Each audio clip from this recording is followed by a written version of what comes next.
opération et Salemi, Nandaku, il y a vice-président, il y a Assemblée nationale. En plus, président intérimaire, il y a UDPS, où ils appellent parti, il y a chef de l'État. En aucun cas, je pense, commandant la garde républicaine n'a autorisé, initié action sans que a informé commandant suprême Liboso. Et puis à Tanguy, répression, Azako s'attendre déjà à la répression, Azo s'attendre déjà à la attaque.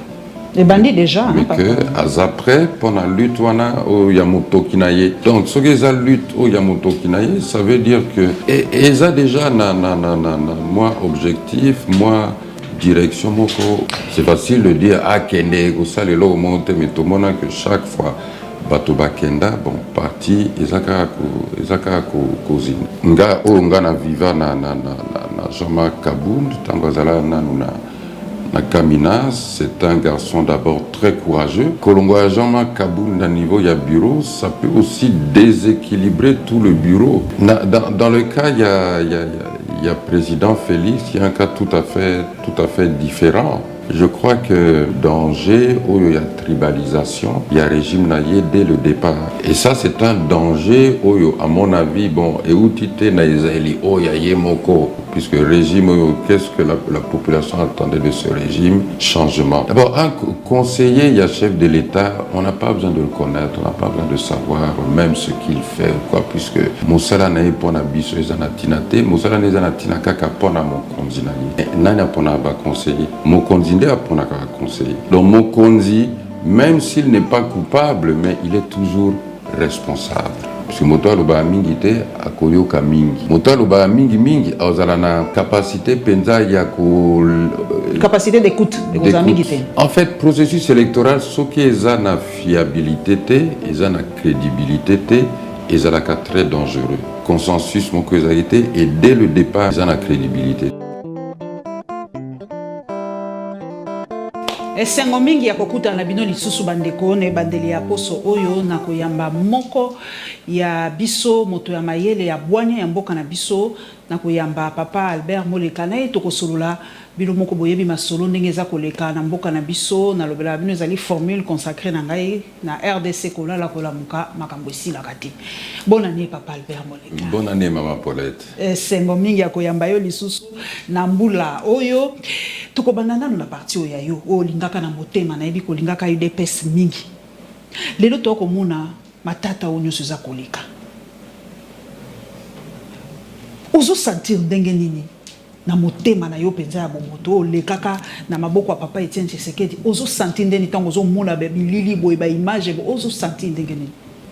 Ya liboso ressentir bien sûr mawa pour eza makambo yo ezolekana quand même la kata libota puisque binakanisi toza bato ebele oyo to évoluaka kati na UDPS, d'abord na UDPS historique où il y a 54 fondateurs, puis na UDPS Tshisekedi au parti à Etienne Tshisekedi et en tant que mona makambo quand liboso yoka d'abord mawana motema et puis au lit qu'il y a quand même que bandeko baleki to bano batikali kuna bako bozala na bwanya oyo sengeli pona ko batela eloko wana poebi eloko wana UDPS surtout kombo wana eza eloko oyo eza propriété ya moto moko te. Déjà en tant que lingomba ya politique et kelamaki na bato tukumitano na mine 54 fondateurs. Et nandenge histoire ya mboka eza kokende pe nandenge histoire ya parti eza kokende sengeli moto na mutu azala pe na bwanya ya oyeba responsabilité na ye po ete parti e bebate bato bakoye kokabwana mais botala eloko yo esangisaki bino bokosala nango nini. Et puis les Kambami Balé, Maman Paulette, Oebi, bakoko bazoyebisa biso soki bayambaki yo na lupango ya bato bayambi yo na gentillesse nyonso mokolo bino na lupango wana luka moyen mpe ezala na bamatata ebele te po ete on ne sait jamais avenir eza na secret nango lelo tokoyeba te soki lobi UDPS dans 10 ans UDPS ekozala ndenge nini dans 2 ans 5 ans UDPS ezala ndenge nini donc nga nazosambela po ete bandeko batikali na UDPS bakoka bakanisa ta papa Etienne Tshisekedi makambo azalaki koloba pe lolenge azalaki komona pona avenir ya UDPS na avenir ya mboka. Papa Albert Moleka kombo na bino etangami mingi ces derniers temps kombo na batangi kombo ya Charmaine Chabani batangi kombo ya papa mosusu ekimingai batangi les susu balobi bosonga mingi na tangaka mingi bayimboka na à travers les réseaux sociaux, à travers la journaux de Tangaka, au Sénat Bino, au Soka, pour que nous bongisons à Bino Libota, Makanisi nous en bon, Nakanisi, Mutuna Mutuaza na histoire na ye na katia UDPS, Mama Paulette. Et Zanaba Oyo balongwa na UDPS pour un problème personnel, et Zanaba Oyo balongwa na UDPS pour bamona qui était non nzela oyo parti eza kozwa et eza lisusu lokola ekeseni makasi na nzela oyo tokamataki na mokonzi ya parti mais mpona makambo matali kozonga na parti bato balongwa na parti te kwa bakoki continuer na parti bato bamoni ete bakoki komene lutte lisusu na kombo ya parti bakoki kozonga na parti mais mpona kananga personnellement nazwaki congé ya parti nalongwaki na parti volontairement mpona question ya namonaki ligne politique oyo parti ya nzela oyo parti adecidaki alanda na février 2015 donc ça li mbula sambo. Mais pour sauver le meuble, comme on dit en français, Papa Moleka, ceux qui va s'engager officiellement, pour aller officieusement, n'ayons qui en officieusement. Ceux qui va instance à partie, va s'engager officiellement au Dzonga. Rolingate? Nakanisi, ceux qui va s'engager officiellement, eza dans le sens yako sunga, na yako aider. Et Nakanisi, il y a moyen toujours yako kosalisa bandeko sans nécessairement kozonga officiellement membre ya parti. Maman Paulette ezape na na vie na yo comme na niveau moko oyoke bon obimi na famille ça ne veut pas dire osungoli famille kombo na yo eza toujours kimuntu kipiob papa kimpiob ata lelo mobali mosusu abali yo mais ebi eza Paulette mwana ya papa kimpiob papa totika kaka na UDPS tomonaki nungu ndenge lekaki ba image taboli ngana relevaki biso ba journaliste relevaka les à côté ndenge babengaka tomoni na parti wana papa Albert batie croix gammée pe ba bengi papa Kabundu ba bengi ye Hitler na kotuna yo mutu abwane ya mboka nanga est-ce que ba congolais ba yebi ce que ça veut dire Hitler et ce que ça veut dire croix gammée pour na poto soki otage moto na croix gammée et akalikambo ba kolandela beyo mais biso na éviter croix gammée est-ce que ba to ba yebi histoire ba yebi portée émotive to historique ya croix gammée non pour les ngabe na qui très choqué tant na mona ki bilili wana ya croix gammée na kombo Hitler mais bon na yebi pe environnement ya parti politique UDPS Tshisekedi ba ignorant pe basé belé et on est à œuvre ya ba ignorant o ba yebi histoire te ba yebi ni histoire ya mboka misusu ba yebi peut-être même pas histoire ya parti et surtout ba yebi histoire ya croix gammée wana te ba yebi histoire ya Hitler te ko comparer moto na Hitler to ko co-associé même croix gamé na histoire ya parti na bino olinga kabund olinga hete mais à sali histoire à membre et personnage à quoi un personnage historique il y a parti UDPS pebo associé combo il y a personnalité à partir na bino président actuel il y a parti na bino avec la croix gamé toi avec Hitler et zakaka ignorance kozanga koyeba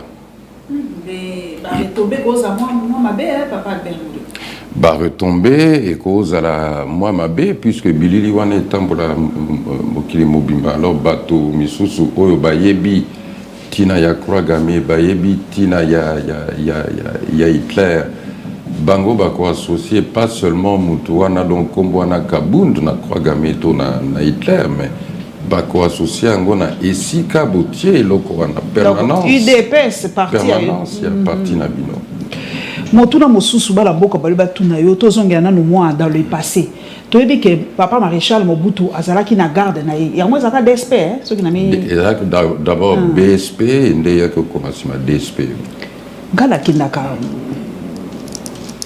droit dans le but DSP à papa maréchal ezali kozwa mitindo pa nani kaka directement pa ye moko papa maréchal yende mutazali ko pesa mitindo na DSP et pas commandant DSP et ça papa maréchal tezaki na commandant mususu na se commandant DSP ah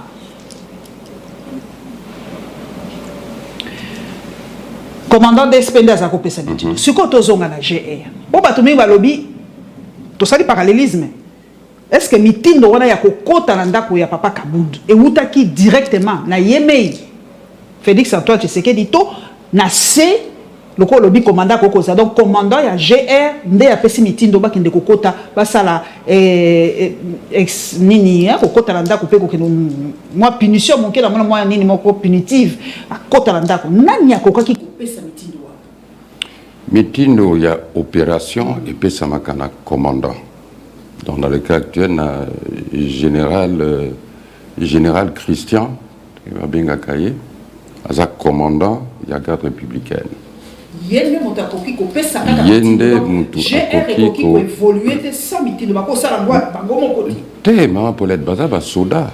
Ya on a le soda soda akendeka na mitindo ya mokonzi na ye pe opération il y a garde républicaine, mitindo, écoute, pas il y a commandant, il y a garde républicaine. Est-ce que responsabilité et que Zalapete n'a pas mokonzi pour biso d'Afrique à Kabongo, ce qui troupe sali moni babi responsabilité alors quoi Jean-Pierre Bemba te batone bakenda qui na Centrafrique akangibe papa Jean-Pierre est responsables.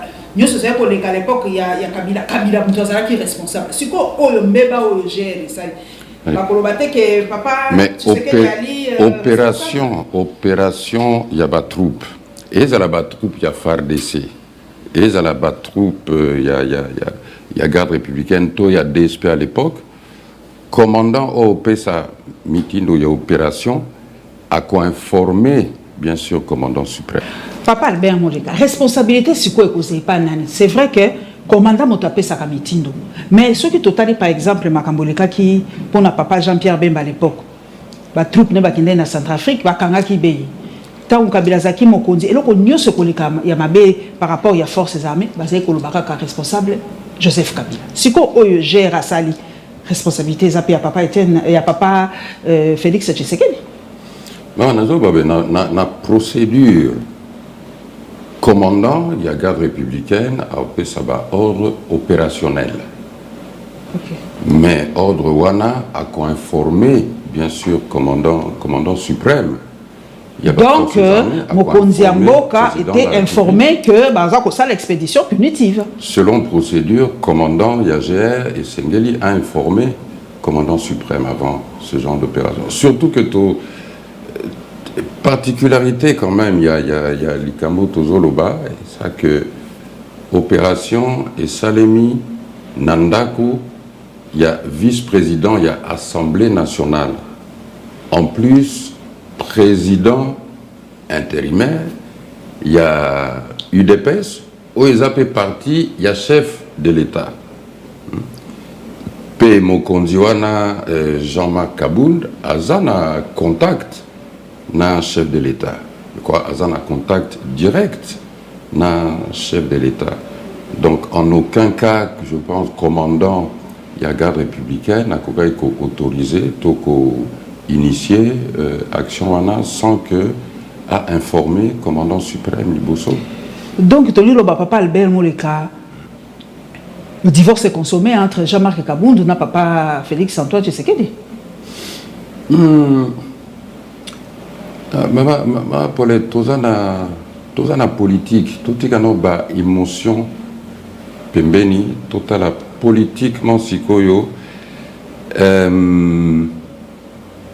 Il faut avoir intérêt na yé d'abord, malheureusement, seulement la politique na mboka na biso, et puis intérêt il y a libota politique, il y a parti, et puis intérêt à mboka. Alors, ce total intérêt individuel. Jean-Marc Kaboundé Sengeli a une décision claire et nette concernant démission naïe, tu as dit que a démissionné qui? Na Twitter, va préciser, Balobi a démissionné. Na Twitter, ce n'est pas officiel. Papa Mbosso Alobi, en gros, officiel Balobi, ce n'est que sur les réseaux sociaux. Donc, il y a l'officialité. N'a pas déposé, pensant officiellement l'Assemblée nationale. Publiquement a démissionné na Twitter. Mais biso va sous tu as dit que a salari pe mokanda.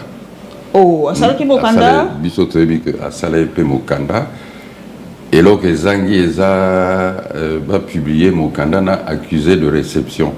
Puisque démission naïe, pour le moment, et en tant que premier vice-président, il y a Assemblée nationale, to communal, nous n'avons pas étali l'ingomba politique. Mais tout le monde a dit tango ba combattant, baye ko sengaye, ko bondelaye pour retirer démission naïe. A Ebisaki Bango, je crois avant-hier que Basilanan à réfléchir.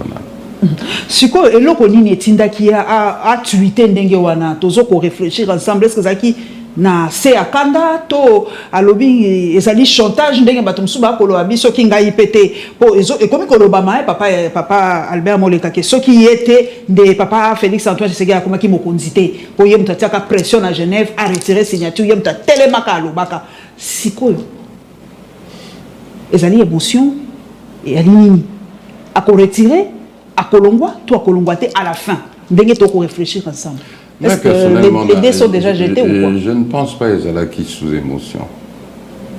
Je pense pas qu'ils allaient sous émotion.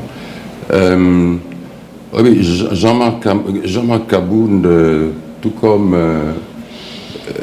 les grandes personnalités politiques sont aussi grandes dans le sens il y a Kiti, où il baza occupé, fonction baza occupé. On observait quand même qu'à acquérir expérience et belé, à sa preuve, il y a la capacité, il y a stratège, la manière dont il y a Salaki, tango président Félix a bomi coalition FCC Cash. Et a lancé Union Sacrée. Et quand même Jean-Marc Kabounda qui moko y a bateau salaki mingi na période on a pu na optique wana. Donc je doute très fort qu'ils a décision à Zoaki kakaboye à la légère ou sous la colère ou sous la frustration. Oebi président Roosevelt, toi vous 32e président des États-Unis. Aloba en politique, Makambo et Yagato les Kanagapambate, ce moni likambo moko salimi yebete et bongama qui déjà to et bongi sama qui déjà pour et salima dengewana.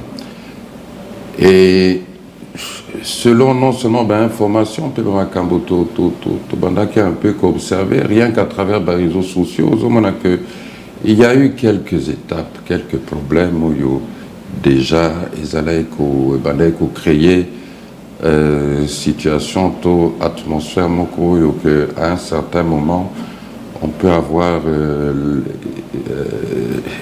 l'itanga ou ça là que mai nyonso na kati ya nzungu et bando sopa. Ngai na réfléchira de tous les côtés, à contrario, naninga koyeba ce qui na keboye moto aboni apesa ngai mayeba lobi ezali mascarade pour chaque pouvoir alinga kozala na opposant na ye oya contrôlaka. Mobutu azaki na ya ye Etienne Tshisekedi, Kabila azaki oya ye moko Félix na Etienne Tshisekedi. Si quoi Etienne Félix Antoine Tshisekedi alingi pe kozala na oya ye opposant oya kobanda ko contrôler. Pour la face du monde baloba voilà l'opposant A, l'opposant terrible, l'opposant messianique, tout ça. Est-ce qu'il y a un calcul politique que Jean-Marc Kabunda comme opposant à vie, il y a Etienne Tshisekedi ba joua comme moi Jewana. Jean-Marc Kabunda a pesina nous penza clarification te na ba objectif politique naie. Sauf que ce qu'on tangi tweet naie Maman Paulette, qu'on a tweet naie à lobby pe mingi. Puisque à lobby que désormais donc na itamboli naie et aux ala la page est tournée en fait. Oui, mais pas seulement la page tournée, mais et à la lutte na motoki. Naye. Yamotoki Naye. Et puis, à Tangi, répression, Azako s'attendre déjà à ba répression, Azo s'attendre déjà à ba attaque. Les bandits déjà. Mais que, après, pendant la lutte, au Yamotoki Naye. Donc, ce que la lutte au Yamotoki Naye, ça veut dire que. Et ça déjà, moi, objectif, moi. Direction moko donc toko lobate que la ligne rouge est franchie, il a franchi le Rubicon toko loba bon côté Gaponanga il me dit jusqu'à présent il y a toujours moyen que l'isolé zala basolula et que surtout pendant intérêt il y a parti Maman Paulette. Tu sais que bato ebele au moins akende tout ça, mais akende il ne faut pas oublier Bakenda, parti ezo kende wapi. C'est facile de dire Kende, ça les lots montent, mais tout le monde que chaque fois bato Bakenda, bon, parti ezaka zinda. Mais bato balobi ezako résister na ko landa bato ba ko leka mingi na bilili balobi IDPS leka na ba tempête nyonso mais il y a un monument et tellement kaka ba oba nengolobi bo kenda mais parti ekufate donc parti ekotika parti ezali nengolobi ezali ya motote eko résister face à ba tempête ya bateau parti ekotika. Oui, Kombo et Tikalak.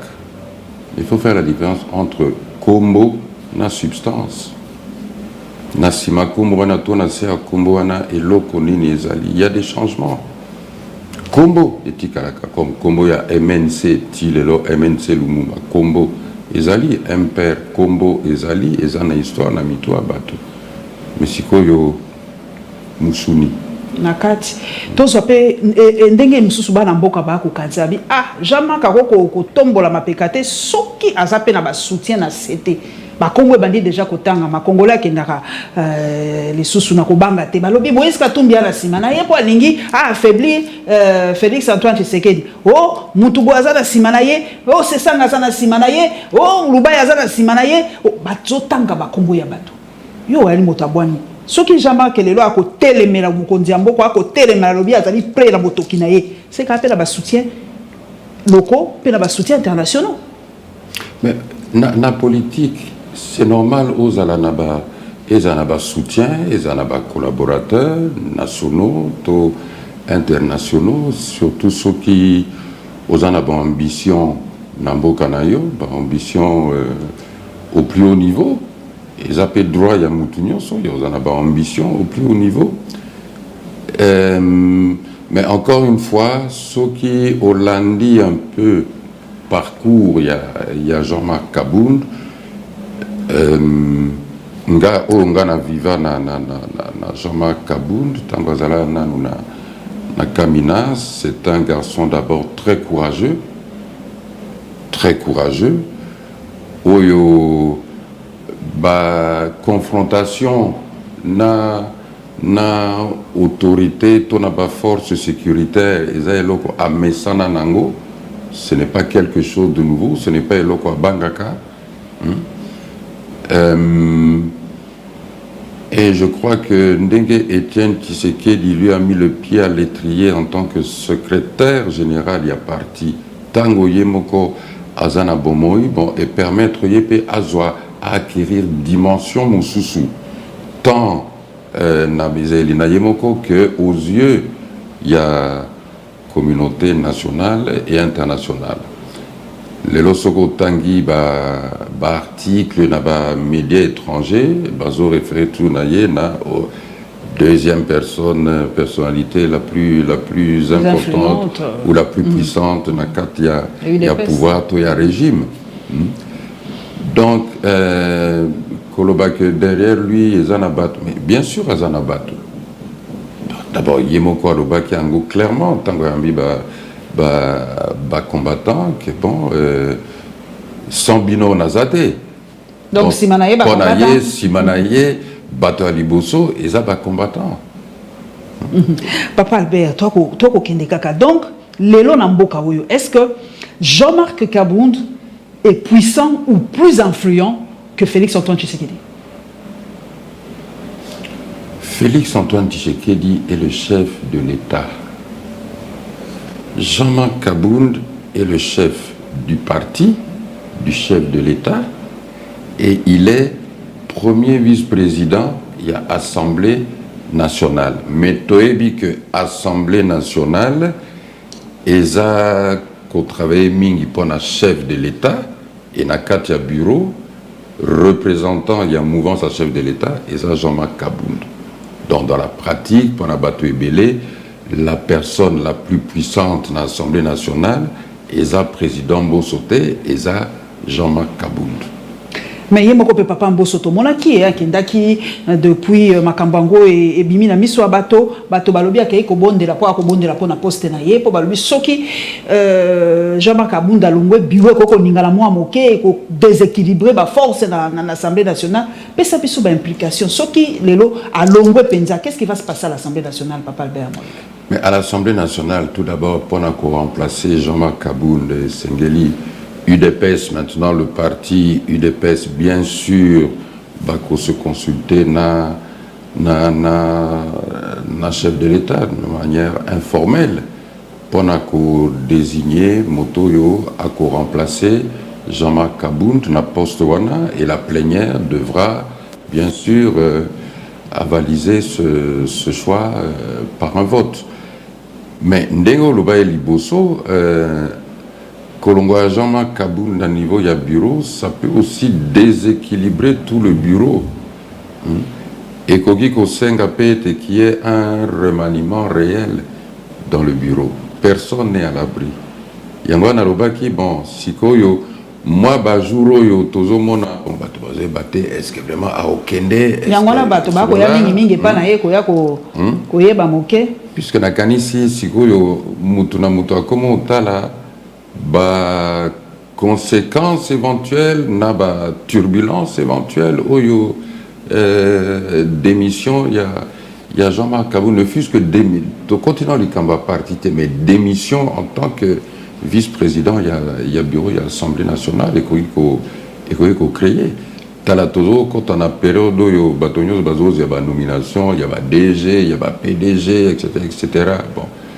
Jean-Marc Kabound, Azalaki fait un élément essentiel dans la gestion, il y a ambition à bateau, tout ça. Sikoyo, Salanini, Soki Akei, on remet tout à zéro, tout bandela, ou bien est-ce que bateau yoye a soutenant qui sort na bango et zalandenge nini, wani bilo wana nyonso eza mise en jeu, sans compter évidemment aussi makambo ya ba etaliba élection en ce qui concerne non seulement le parti mais Union Sacrée, tu as vu que Jean-Marc Kabound azala qui paye moto yo député ancien FCC Belé azalé lokola molobeli na bango, azalé lokola défenseur na bango, si que bango pe réaction na bango et aux alandenge nini. Tout ça c'est et ça je crois aussi que yo bazande ko luka ko cause de la solution, et à la fin, tout le monde a que Jean-Marc Kaboun, peut-être demain, peut-être mercredi, soit à officialiser démission du bureau. Donc, bon, on a lettre qu'on a accusé de réception, toute réponse, il y a bureau, et puis on passera à l'étape, il y a situation ici qu'on a quatre, il y a parti, parce que démission naïe Assemblée nationale, évidemment, ça influence, ça a une influence sur statut naïe na parti.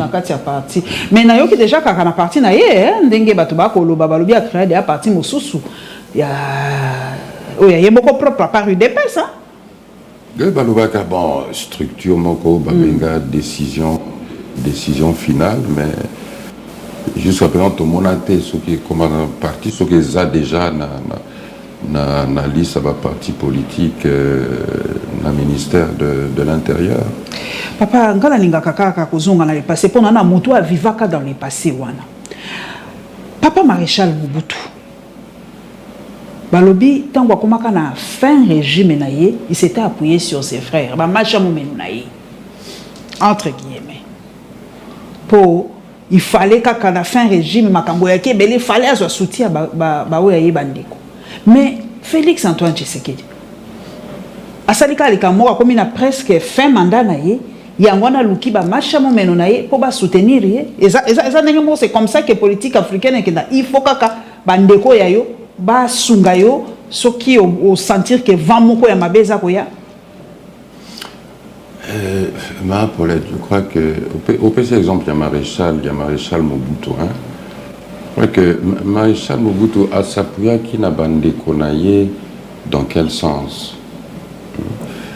Moi ce que Ngana Viva plutôt pas il y a côté à maréchal Mobutu, c'est que bien sûr Liwa Yamama CC, ça a été un tournant.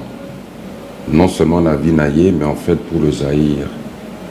À partir de ce moment-là, ce n'était plus le même homme. Il y avait un genre de déséquilibre personnel. Oh.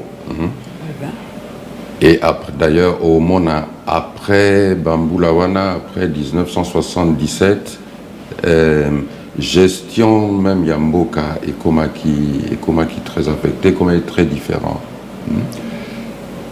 Kosaprie Nabande Konaye, je crois que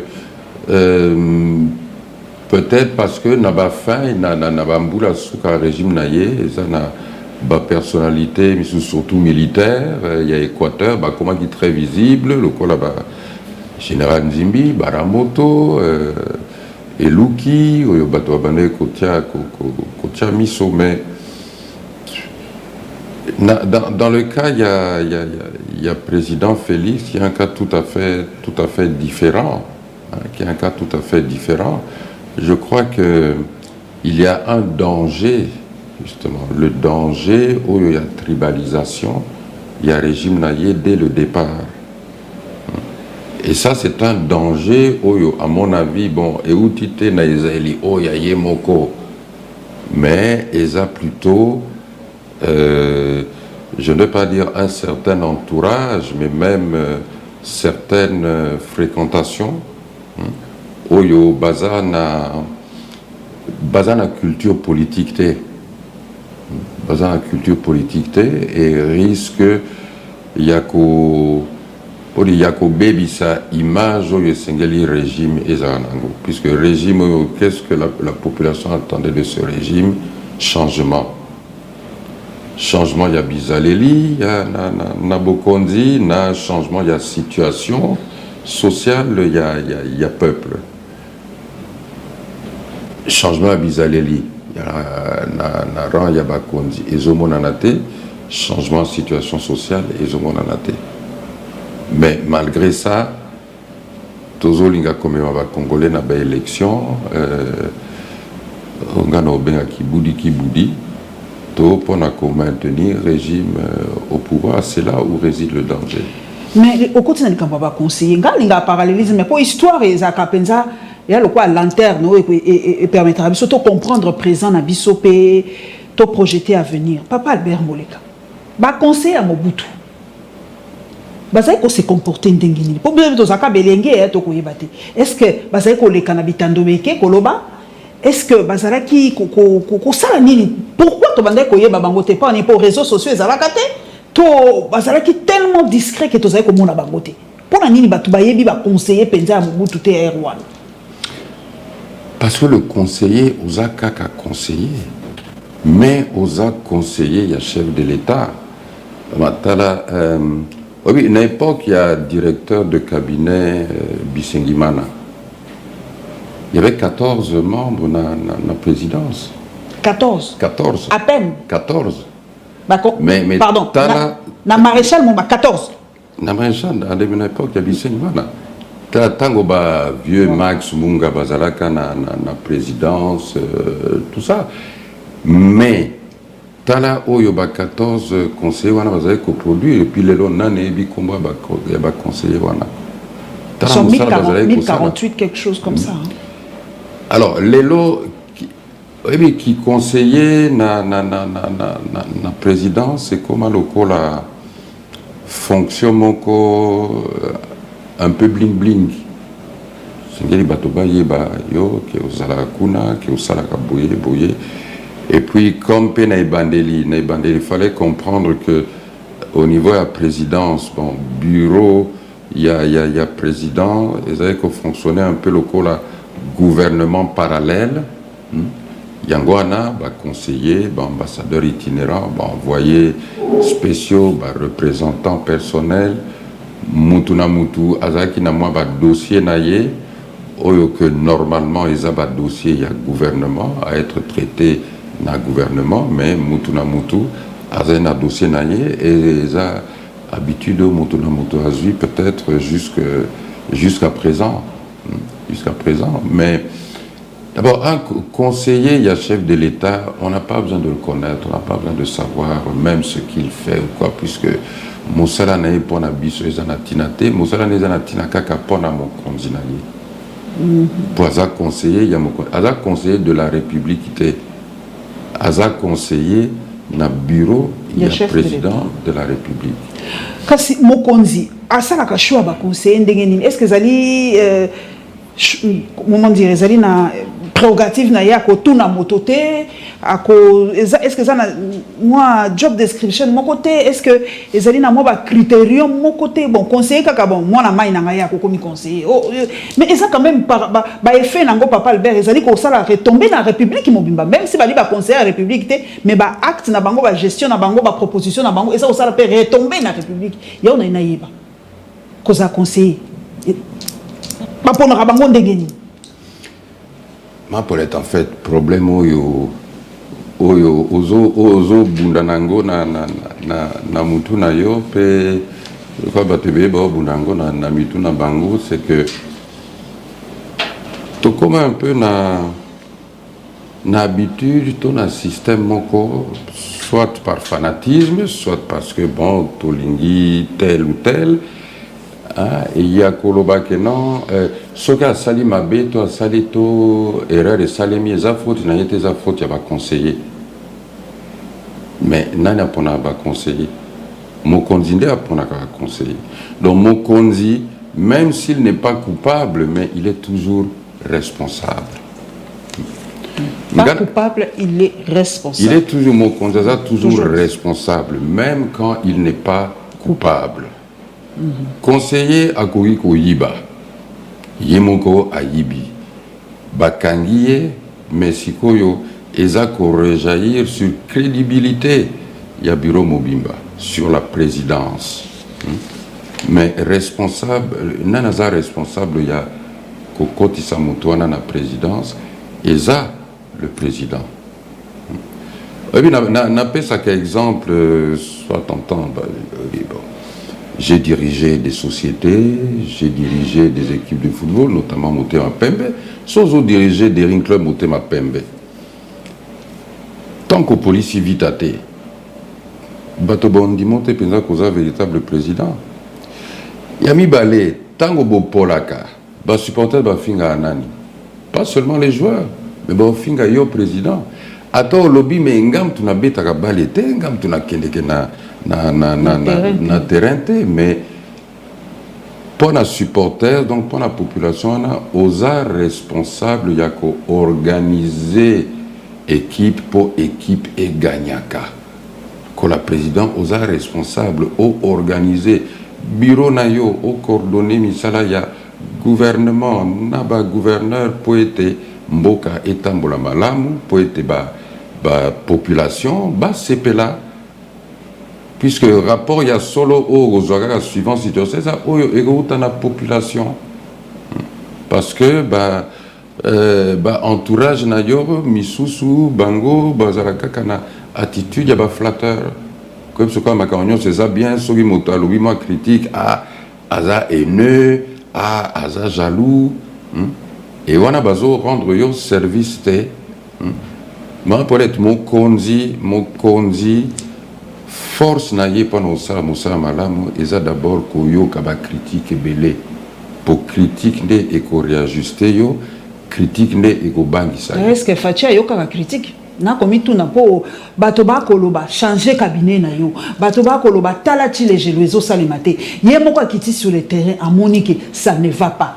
Est-ce que pour ani nazo ko changer ba conseiller en côté pour ani aza ko réagir est-ce que yo kaka ba critique o bato ba lobela kai nga des fois nami tout naga soki azala penza informé parce que trop souvent na monaka loba que ayeba quitté likambo yo na yeba quitté alors que opinion publique nyonso eyebi likambango mais yo chef de l'État olobi que oyeba quitté ça veut dire que non seulement informa kayote mais peut-être empêche kayo aux ala informer.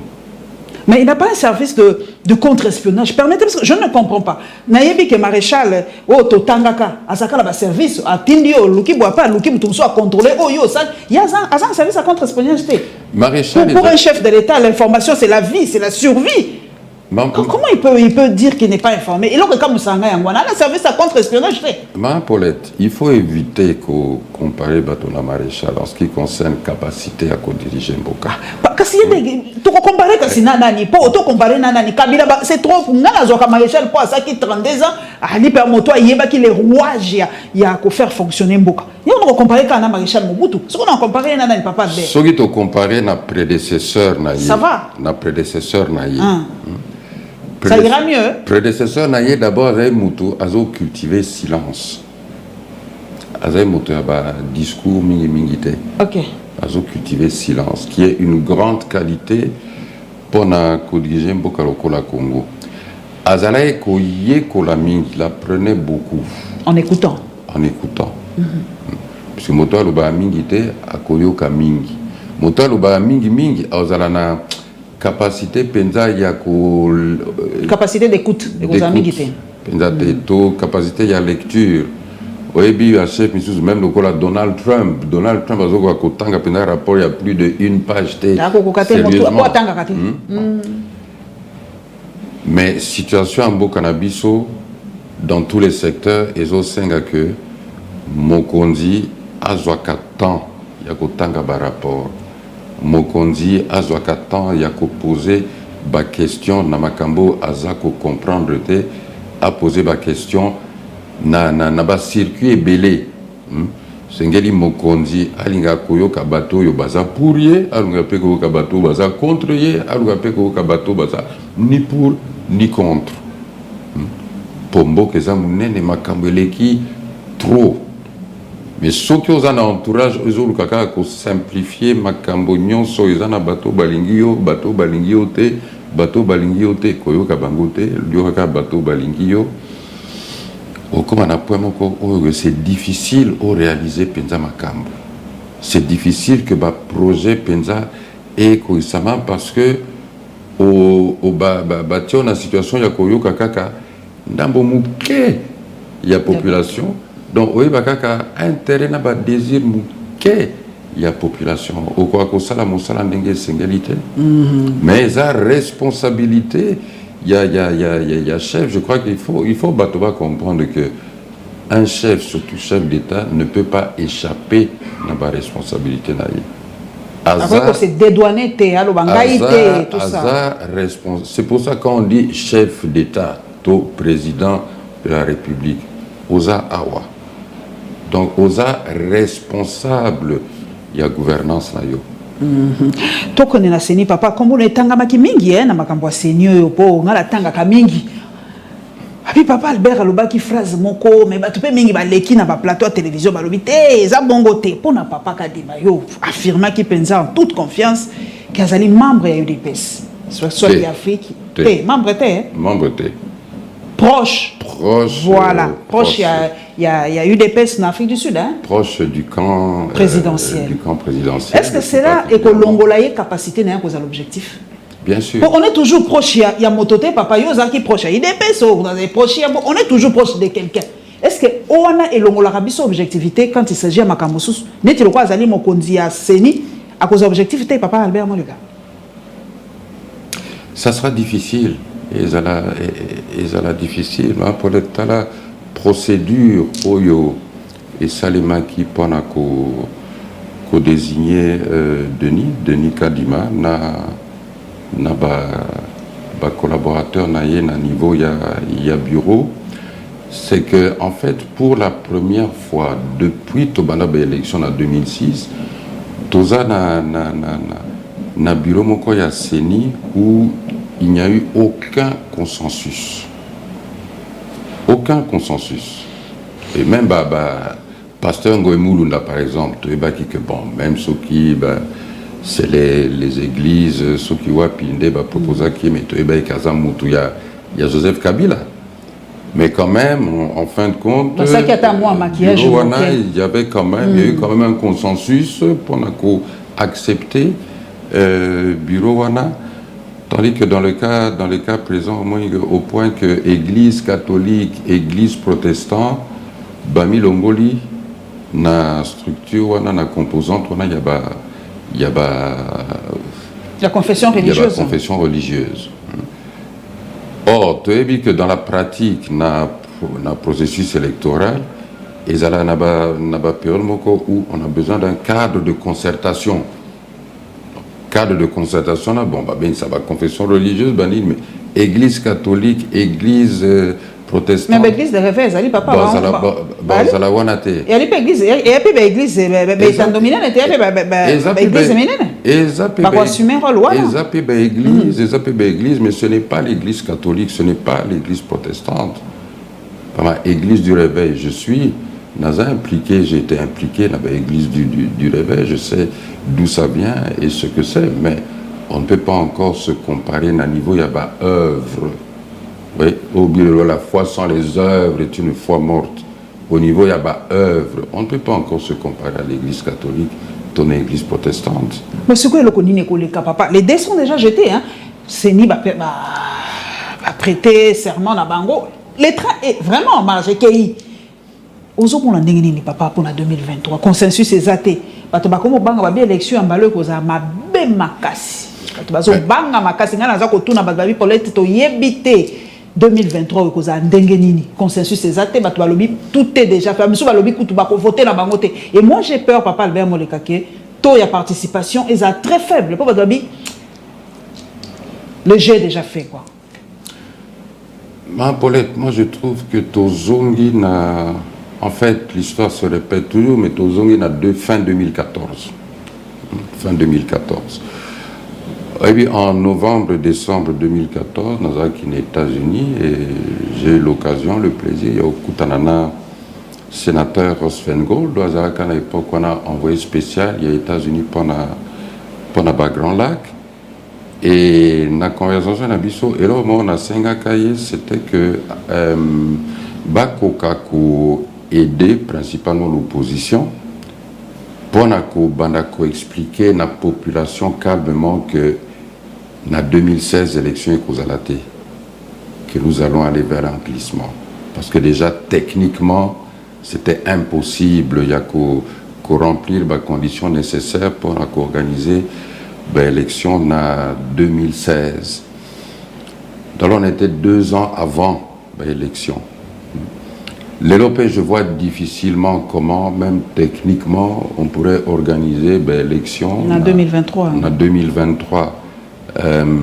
Nazoz, il a sorti planification, il y a bureau, il y a nouveau bureau, il y a feuille de route na bango, pendant qu'on essaie de comprendre comment, au niveau technique, prévoir qu'on respecte délai wana. Malgré l'assurance à Mokondiamboka, oui, quand assurance na lobby en 2023 élection, malgré l'assurance à Mokondiamboka, on croit kakate. Oui, Kabila pe alobaga ndenge wana, mais Mokondiamboka aza technicien nation na matière électorale te. Mokondiamboka ye akoloba oyo o batone ba oloba na ye. Même lelo ozomona que lelo déjà bureau ezako ko non mais ba pesi bisona mbongo te. Ayoki ke abazu mbongo te mais likamboni papa mbongo ezate mais baza courage donc bazo ko sa biso population. Pour bazo loba na biso ke mbongo o tuna papa Patrick Muyaya changement de narratif. Pour tourner lobby makambo ko kenalima 2023 élection. Oh kuna papa Mokonza ko c'est oui élection. Oh kuna ko loba na biso mbongo réalité mais c'est on nous dribble nous la population. Moi, je pense qu'il faut s'attendre, un peu na Kandenge Kabila Salaka entre 2014 jusqu'à 2018. Donc, on est aux arbres toqués 2025-26, hein? Non, nous avons profité en termes de désigné Bamboula, mais qu'organiser l'élection en 2023, techniquement. Mais pour la Nini, tout ça, les 3 cycles électoraux. Tout y a eu erreur, il y a 2006. Il y a 2011. Pourquoi l'erreur a passé, papa? Pourquoi on retombe dans les mêmes erreurs? D'autant plus, le plus grave pour Nangama Paulette en ce qui concerne l'élection, c'est que en 2018, il décida que Bataba Beni, Butembo, grande partie à Nord Kivu, voté. P, participa qui n'a site, n'a opération électorale, il y a sénité, mais Bango Moko va organiser qui élection à Bango Katiaba Stade. Il va publier qui va résultat na Bango. Mais l'élo, la région wana eza na état de siège. Opération électorale et aussi les mandingue nini. Eza la enrôlement, enrôler banani. Puisque tout ça, il y a identification, recensement d'identification de la nationalité, mais enrôlement et aussi les mandingues. Est-ce que l'armée ou enrôlement comme armée ou que gérer la province?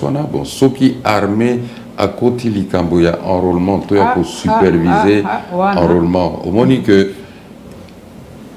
en fait, le processus électoral, ce qui est la fiabilité, la crédibilité, est très dangereux. Puisque, bon, Toyebi, Nambo Cannabis, on a toujours eu des élections truquées. Mais au Yambalo, c'est la première fois que nous avons un bureau qui, dès le départ, consensus, mon causalité, et dès le départ, ils ont la crédibilité. Nakosu qui s'appelle Sangatangunga, mon kotomi balena sukisa pour un grand Équateur. Mokonza lobaki, alikaki na Kasai ya lobi, alingi komona te oya moni na grand Kasai, kuna na grand Équateur. Yo ali moko yaba na grand Équateur. Na comprendre kate ndenge ni grand Équateur comment quoi un village du Moyen Âge. Qu'est-ce qui se passe? Ba kondi balingi Équateur te, to bino moko ba na Équateur, bolingi na moko sauver province na linote. Qu'est-ce qui se passe avec le grand Équateur? En ce qui concerne le Grand Équateur, je vais parler en tant qu'entrepreneur. On a un investissement au Libota et Salakuna. Et moi, je le dis sans mâcher mes mots, que le régime passé n'a rien fait pendant qu'on favorisait le développement. Il y a Grand Équateur et jusqu'à présent... Même le régime actuel paie le côté. Jusqu'à présent. Donc, tu les jaloux, le programme Grand Équateur réduit le mon côté. Mon côté, ce qui Nathalie, ce Nathalie même un projet Oyo, Ngai Moko, Nazanango Pona Sud-Ubangi, qui fait partie du Grand Équateur et qui normalement devrait être soutenu, encouragé par le gouvernement, par le pouvoir, mais nous avons un encouragement. Mais Yangwana, j'espère que à l'occasion, il y a visite, il y a le chef de l'État dans le Grand Équateur, le chef de l'État a quoi imprimer vraiment cadence Moussousou dans le gouvernement. Merci papa Torosu qui s'amotuna ya Cannes ezana Cameroun et biko olingaka bale mingi. Ozo mon équipe ni ekoko gagner Cannes 2022. Selon ndenge moni déjà ba équipe beti ba namoni ba Moussousou ba équipe Moussousou sali 2-2 na kwa ko ndimate que Sierra Leone gagner ce qui ni équipe gagner Algérie ba don déjà tout à fait changé hein na Cannes 2022. En général na ba tournoi ndenge wana l'équipe banda makasi et comme atina sukate. Équipe bandi makasi neti Nigeria beti bien c'est Pesanga mais moi j'espère que nazomona qu'il est fort possible Égypte a qu'elle est quand même aussi bien mais Algérie Zaki le dernier bien que babandi malamute mais Égypte na Tunisie to ça kasina na DCMP oyo déjà qui babi mikolo moi voilà, moi, je suis na DCMP. Toi, tu as mis na biso katina DCMP. Oyebi Karabazo, toujours bon. Histoire DCMP et Keneke et Longona, histoire, il y a Congo, tout ça, il y a sérieux problème, mais Papa Mukamba, ou Atikali pour la patriarche, il y a équipe. À Saint-Sarabiso, presque chaque semaine, pour être tous ensemble, Tokorako. Co-encadré président, il y a coordination, monsieur Vidier Chimanga. Pour que à Longwaka déjà, il y a à Salaka d'émission déjà il y a plus d'1 an, et Zala qui est refusé. Sikoyo a salé sous l'émission, mais to sola qui naïe dans le sens que comme mandat naïe Tikali Mketi juin juillet, bon. À Keneti, Nasuka Mandanaye, après sa équipe, il y a ko Lukape ko apprécier ba successeur naye.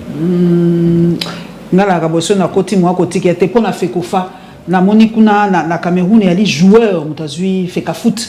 Bato ba sepeli balobi papa Eto ako kambango différemment pour yemo ki un grand joueur ayebi passe ya ba joueur ayebi ndenge nini bato nini akoko contacter ba joueur ni akoko contacter pour matisa feka foot et bon pas biselo ni ezanga ko batia ba ancien joueur ba briaka pas comme ça ba kondia feka fekofa eza erreur nene que to associaka activement ancien joueur surtout ancien joueur au ba gagner ba trophée. Pour joueur, il a gagné un trophée, Azad différent d'un joueur, Ata Azad très bon joueur, mais a gagné un trophée. Tu as moins expérience, il y a gagné un trophée, il y a koki, comme un abisso, mais malheureusement, mais non, on peut rater de tout votre poids pour moi, ordre ou soit règlement la binoche qu'on peut changer. Mais vous êtes quand même des gens qui peuvent peser pour échanger n'a fait qu'au pardon. Mais vu que tout ça marche, moko, n'a jeune kabongo, tout ça. À l'époque, il y a une époque à 1+4. Pour na eloko wana. Mais nakani que petit à petit, surtout avec l'expérience, il y a Eto fils, Sikoyo, na Didier Drogba. Didier Drogba. Je crois que ancien joueur peut avoir plus de facilité, il y a s'incruster un peu dans l'instance, il y a direction, il y a football. Merci mingi. Nga sona bandi na kosi sa te po mituna nga pena ninga kabale mingi po balobi nini un grand pays comme la RDC n'a organisé kanté koka moi. Mingi. Bien qu'il gagne en 2 fois. Koka moi mingi. Merci papa tokomi na suka moi ba ve na yo na bato po to kabona. Toza quand même na mois de janvier to profiter. Oui, d'abord Mobu et Lamou na balandi nyonso que Mobu asika oyezala Sika Penanzambe akola kisa non seulement bola munaye pona mboka na biso mais ala kisa bokasi naye na makambo monso oyo ekoleka na kati ya mboka kasi tobo sanate tozana okobunda na okono ebengami corona COVID-19 donc faut sengeli kozala toujours na masque na yo soki okebisika bato baza ebele omarion soki omarion wana variant oyo asuka omicron omarion aza chanteur eza omicron Et puis, respecter distanciation sociale, toujours pour... Tout le monde avec un beau cannabis, c'est toujours na moi ngoluana, on zambe abateli biso pour être malade wana et panzana penzate. Mais ne bibi eloba ko kamata ngolu ya nzambe pambate, sengeli toujours comme batela, pe ko batela bana biso. Aide-toi, le ciel t'aidera. Merci. Nzambe apambola bino, apambola pe biso lokola.